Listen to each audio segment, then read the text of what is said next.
ওই মুহূর্তে আমার বাচ্চাটা অন্ধ। কথাগুলো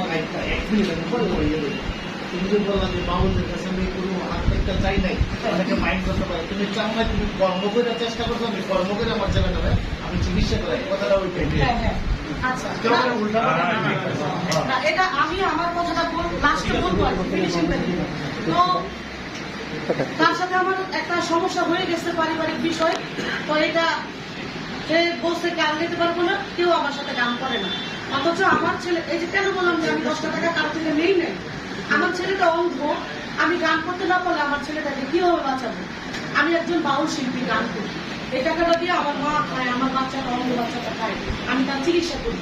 ওই মুহূর্তে আমি আমার সমিতি থেকেও আমি আমার সভাপতির জানালাম, সে বললো দেখো এইভাবে যদি উনি এইভাবে একটা শিল্পীরা যদি হুমকি টুমকি দেয়, একটা ক্ষতিগ্রস্ত শিল্পী হয়, তাহলে আমরা কি করবো? তুমি এটা মিট করে যেভাবে তারা আসো।